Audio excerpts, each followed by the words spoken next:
Thanks for joining us on CoreTV News this hour. I am Nifemi Oguntoye.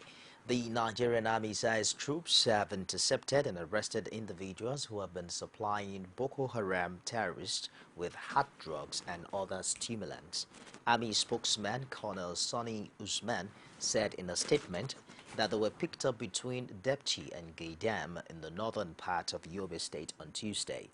The arrested persons were also said to have been engaged in the supply of fuel, in addition of hard drugs such as cannabis, chloroform substance, and tramadol, amongst others. The army says the suspects have been making useful statements. Former President Chief Olusegun Obasanjo on Tuesday showed up at the presidential villa for a meeting with President Muhammadu Buhari. The two leaders met for about 1 hour, after which they both stepped out of the president's office. The former president refused to speak to journalists when approached by journalists. Well, the federal government is set to carry out a review of Nigeria's foreign mission with a view to determining those that are essential. As President Muhammadu Buhari said after being briefed by the Permanent Secretary of the Ministry of Foreign Affairs, Bolos Lolo, that the Presidential Committee will soon be established to carry out the review. He also demanded full record of former government officials and other persons still using diplomatic and official passports to enable the government to take necessary action against them. The Permanent Secretary later gave State House correspondents more insight into the President's directive. The Minister of Power says about 948 billion naira has been spent on the sector since 1999. Permanent Secretary in the Ministry, Godnose Igali, disclosed this at the opening of a Senate investigative hearing on the power sector in Abuja. Igali, however, admitted that the power situation in the country is a far cry from what obtains in developed economy in spite of the expenditure. Per Samuel has details. Days, these senators will be digging through piles of documents and hearing testimonies of the activities of the Power Ministry since the Obasanjo years. This is with a view to unearthing the challenges that have over the years hindered adequate and constant power across the country. But first, the Permanent Secretary, Minister of Power, Godnose Igali, had to reel out some major setbacks from 1999 to 2015. He, however, revealed that just under 1 trillion naira was spent on the sector in the 16-year period. The total sum appropriated for the entire power sector in the country was 1.565 638 385 735 naira. That is in summary 1.5 trillion naira. That's what was appropriated by the National Assembly. But actual total releases to the entire sector was 948, 201 and 12, 192, 810. That is 948 billion naira. Igali and other government officials also spelled out some of the challenges of government involvement in the sector until the privatization process began. He maintained that no single engineer was employed. When democracy came back to this country in 1999, the new political dispensation inherited a sector that had not made any capital investment for long periods. In fact, the more disturbing part is the fact that not a single engineer was recruited in the power sector for almost 19 years. And this is a sector that is technology-based, knowledge-based. Not one engineer was recruited. The senators, however, demanded more clarification on audited account from the ministry. They said a more detailed report with a comprehensive breakdown of spending in the power sector will help their cause. So what we need and what we want as a committee is for you to submit your project costs and then your budget releases, and at the end of the day, the level of completion of that project. Some projects, a lot of course, power projects run into multi-year, they go beyond 1 year. So that is not to give us just that particular year's utilization. We also need to know at what level is that project. Is it completed? Is it ongoing? What percent? How long did it take? These are all vital information that we need. And in addition, Mr. Pamsey, we also need audited accounts as well. Not only presentations that are made by you and your agencies, but we also need audited accounts. But before closing their testimony for the day, the government officials disclosed that power generation is now at 4,600 megawatts. This, they say, is because there had been no cases of pipeline vandalism in recent times. The investigative hearing continues on Wednesday. Pius Samuel, CoreTV News, Abuja. A chieftain of the All Progressives Congress in Kaduna, Kailani Mohammed, has hailed steps taken by the Buhari administration to stem the tide of corruption in Nigeria. He said at a news conference that the president had, within his first 100 days in office, revoked the licenses of 39 non-existent companies that have been milking the country dry. The APC member also commended President Buhari and his deputy for declaring their asset publicly. President Buhari has revoked the licenses of 30 fake non-existent portfolio organizations out of 46 that own oil wells, which merely milk the country. It is noteworthy to mention that Niger Deltas are now happier because President Buhari released $20 million for the clearing of oil spillage in Ogoniland and ordered for the payment of Niger Delta militants in line with the amnesty program of the federal government that was truncated by the last administration. To crown it all, President Buhari with the Vice President have publicly declared their assets. This booster and encouragement is a move in the right direction and should be emulated by all political leaders. Another major stride of Buhari is the reinstatement of wrongfully jailed, dismissed soldiers, restructuring the actual corrupt, inefficient Directorate of State Security and the military hierarchy.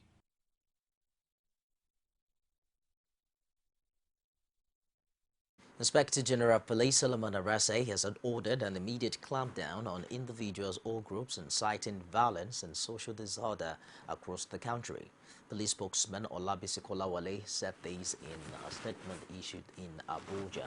She explained that the directive was in the aftermath of recent activities of members of Movement of Sovereign State of Biafra, MASAB, and the indigenous people of Biafra, IPO, in some parts of the country. The police high command maintained that the operational order is meant to empower the police to arrest anyone fomenting any act of violence or disorder or any inimical activity to the security of the nation. It, however, revealed that 22 persons have so far been arrested and will soon be charged to court. Meanwhile, the Nigerian army says that it has uncovered plots by some foreign media, non-governmental organizations, and local civil rights group civil society to cast the military in bad light. This, it says, is with a view to disrupting the ongoing fight against Boko Haram in the northeast. The army, in a statement issued on Tuesday by its spokesman, Colonel Sonny Usman, revealed that the plan involves indictment of the Nigerian military of human rights abuses in the ongoing war against insurgency. But Sani insisted that the Nigerian army is committed to upholding human rights principles and practice and will not condone any human rights violation by its personnel.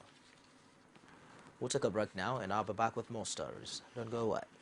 Some pundits believe that as long as the political system is driven by selected few, corruption may be difficult to fight. You should be careful about what you say. I am not the only politician. Even if I've wronged anyone, it is time to forgive me. Please for Arena every Sunday at 9:15 p.m. and a repeat broadcast every Tuesday at 1:30 p.m.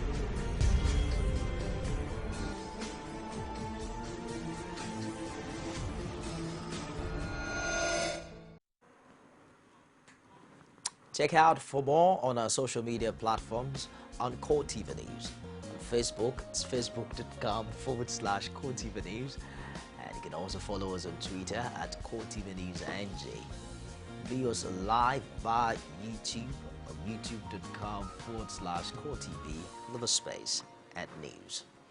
The Independent National Electoral Commission (INEC) has assured residents of Kogi State that everything is set now for the conduct of a free, fair and credible election during the governorship election on November 21. The State Resident Electoral Commissioner Hussein Halilu Pai made the statement after an assessment tour on the ongoing continuous voters registration exercise in the state. He said the commission is doing everything possible to put in place some centers for those living in difficult terrain for easy voting. Pai further noted that the commission has learnt from the past, assuring electorate of a smooth ride at the polls. In Edo State, Governor Adams Oshomole has terminated the appointment of 4 commissioners in the State Executive Council. According to a statement signed by the Special Advisor to the Governor on Media and Publicity, Kazim Afegwa, on Wednesday, those affected included the Commissioner for Local Government and Chieftaincy Affairs, Chief Lucky James, and Commissioner for Women Affairs, Mrs. Blessing Megida. Others are the Commissioner for Basic Education, Patrick Aguinade, and the Commissioner for Energy and Water Resources, Chris Ebari. Oshomole, who did not give any reason for the termination of his former cabinet members, however noted that his action was in line with government's commitment to strengthening the system towards optimal performance. The governor said that disengagement from his cabinet was with immediate effect and also directed them to hand over all government property in their possession to the permanent secretaries in their respective ministries. According to the statement, the comrade governor expresses his appreciation to the former commissioners for their services to the state and wishes them well in their future endeavors. The United Nations has handed out relief materials to internally displaced persons in Taraba State. This was done in conjunction with the State Emergency Management Agency. Udwak Gatman reports that there are over 45,000 IDPs in the state. To the representatives of the organizations, the non-food items are to serve as a succor for IDPs as a result of their displacement from their domains.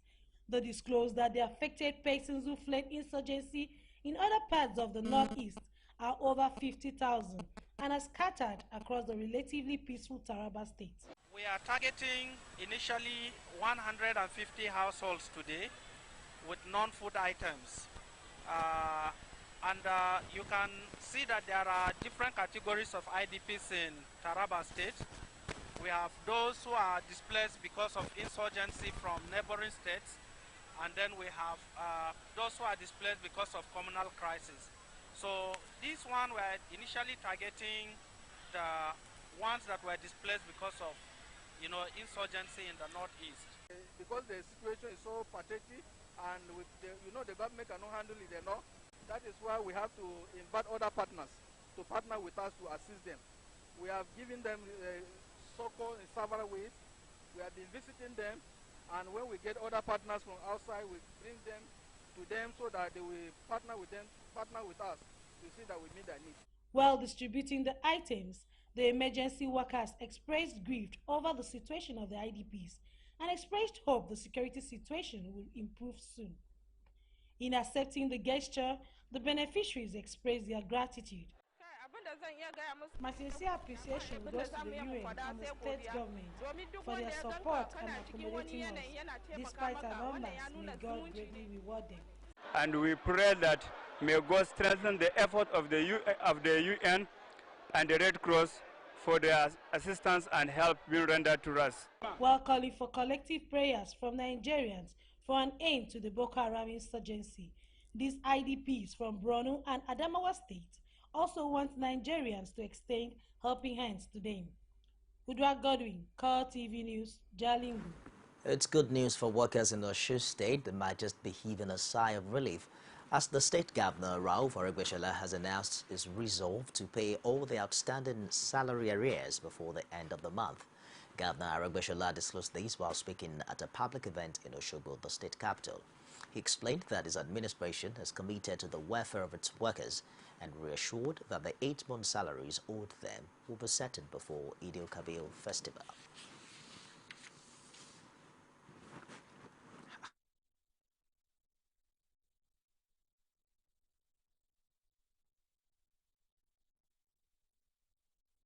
Respective workstations, turn yourself to whistleblowers, that is, agents of integrity, agents of transparency. If you notice anybody, because we cannot be too perfect, if you notice any hanky-panky, any mischief in payment and collection of salaries, please alert us. We are not happy by the fact that there are people who are abusing all the efforts we have put in place to check undue leakages or any leakage at all in our system. It will be recalled that the federal government recently approved some amount of money as bailout fund to assist some state governments in paying the old workers' salaries. Away from that story, as Nigerians join the rest of the world to mark International Literacy Day, CoreTV News NATO Delivery takes a look at the dwindling reading culture among Nigerians. Our report is presented from our studios. According to a United Nations educational, scientific and cultural organization, a literate person is one who can both read and write with understanding. Reading serves as a means of liberating and developing individual educational efforts. Continuous exposure to literature materials, according to UNESCO, afford individuals the opportunity of inculcating values of national integration, family tradition, economic status, among others. According to UN analysis, over 776 million people lack minimum literacy skill globally. What can governments do to improve lack of reading interest among the people? I think the government needs to do something conscious and something that makes a lot of sense. We need to change our curriculum, the educational curriculum we have in this country at this moment, and then we need to give a lot of access to people to have opportunity of coming to school, particularly the girl child. Because you find that in most environment, the girl child is the one that bears the brunt of illiteracy.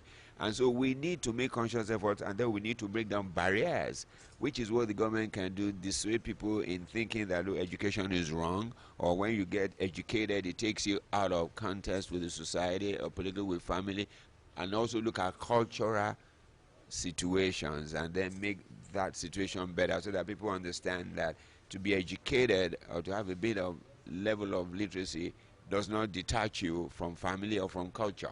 The question is, what are the views of Nigerians about the dwindling reading culture in the country?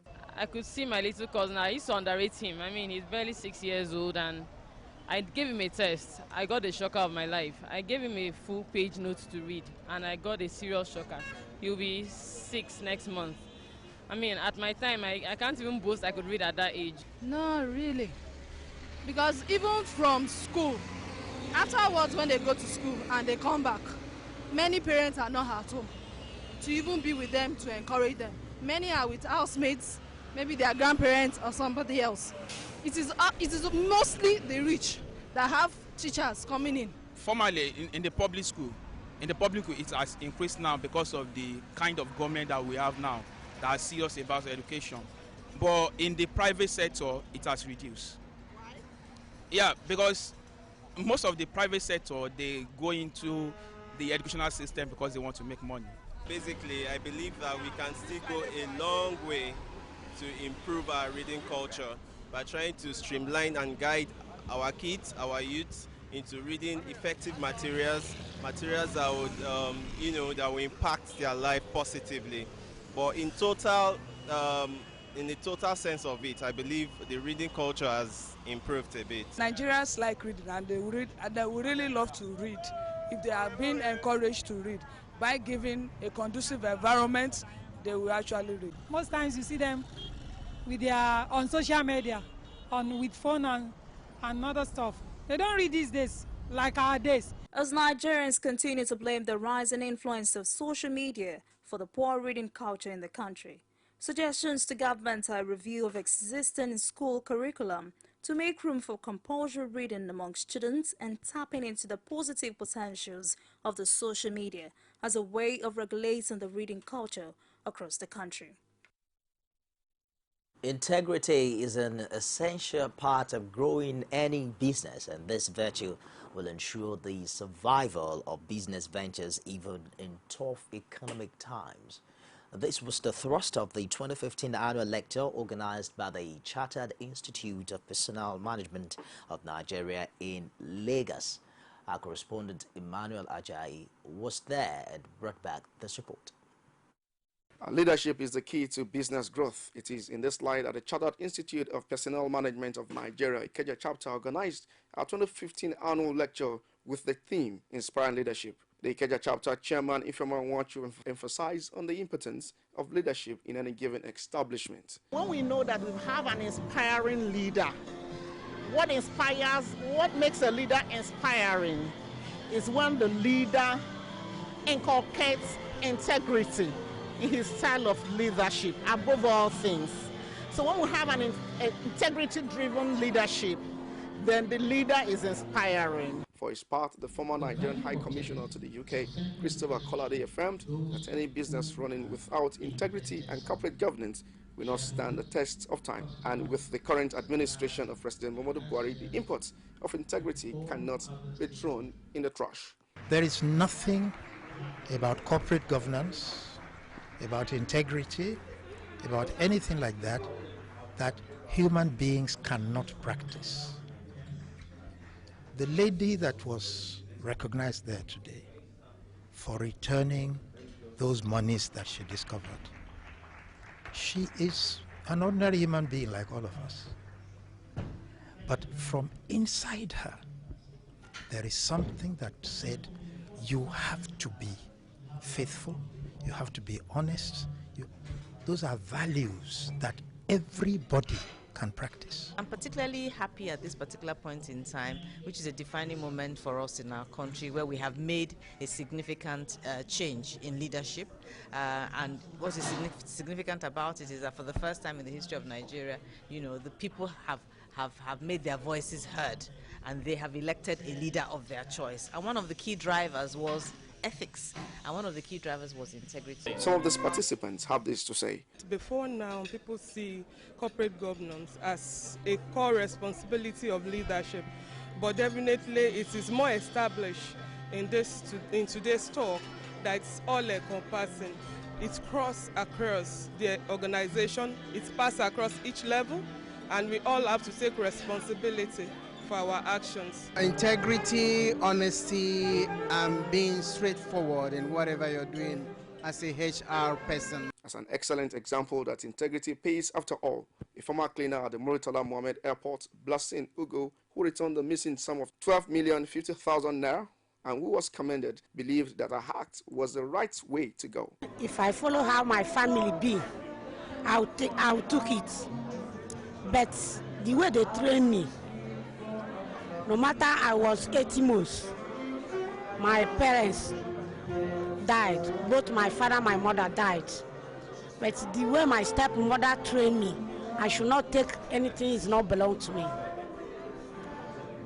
That anything God give me, I should take it like that. So that's why since I was born, I've never picked anything that does not belong to me. And as businesses changes through government policies that seeks to promote integrity and corporate governance, it is hoped that integrity will further ensure sustainable growth and by extension a boost to the nation's economy. Emmanuel Ajayi, CoreTV News, Lagos. That wraps it on the news this hour. Thank you for watching. I'm Nifemi Ogunsoye.